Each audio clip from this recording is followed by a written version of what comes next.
Praise the Lord.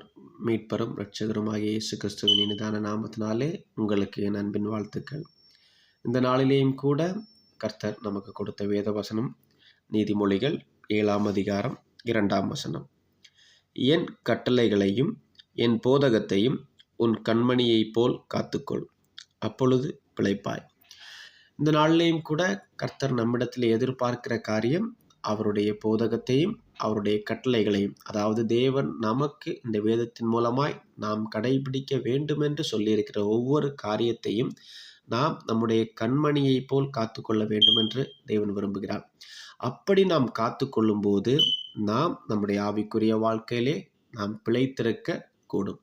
இந்த நாளில் இந்த உலக பிரகாரமாய் பார்த்தால் நம்முடைய கண்மணி அப்படிங்கிறது அது ஒரு சென்சிட்டிவான பகுதி.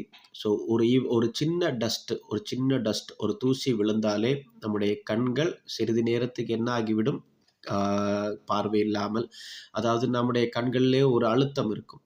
ஸோ இதே போல தான் இந்த உலகம், பாவம் நிறைந்த இந்த உலகத்திலே ஒவ்வொரு சின்ன சின்ன விஷயங்களும், அதாவது தேவனை விட்டு நம்மை தூரப்படுத்துகிற ஒரு சிறு சிறு விஷயங்களும் நம்ம என்ன செய்கிறது என்றால் தேவனுடைய கட்டளைகளை விட்டு நம்மை அதில் பிரிக்க பார்க்கிறது.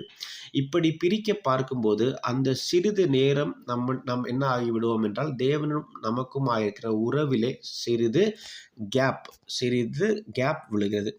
ஸோ இந்த காரியம் வேண்டாம் என்று சொல்லிதான் தேவன் அவருடைய கட்டளையிலே நம்முடைய கண்மணியை போல், நாம் இந்த உலகத்திலே எப்படி நம்முடைய கண்மணிக்கு அவ்வளவு இம்பார்ட்டன்ஸ் கொடுக்குறோமோ, அவ்வளவு முக்கியத்துவம் கொடுக்குறோமோ, என் கண்ணிலே எந்த தூசியோ டஸ்ட்டும் விழுந்து விடக்கூடாது என்பதற்காக நாம் அதற்காக எடுக்கிற பிரயாசங்கள், அதற்காக வைத்திருக்கிற பாதுகாப்பை போல நம்முடைய தேவனுடைய வழியை விட்டு, தேவனுடைய கட்டளையை விட்டு நம்மை பிரிக்க நினைக்கிற எந்த ஒரு விஷயமாக இருந்தாலும் அதிலிருந்து நாம் நம்மை பாதுகாத்து கொள்ளும்படி கர்த்தர் விரும்புகிறார். அதை நாம் கடைபிடிப்போம். கர்த்தர் நம்மை அவர் சொல்லியிருந்த வாக்குத்தத்தின்படி நம்மை பிழைக்க பண்ணுவார்.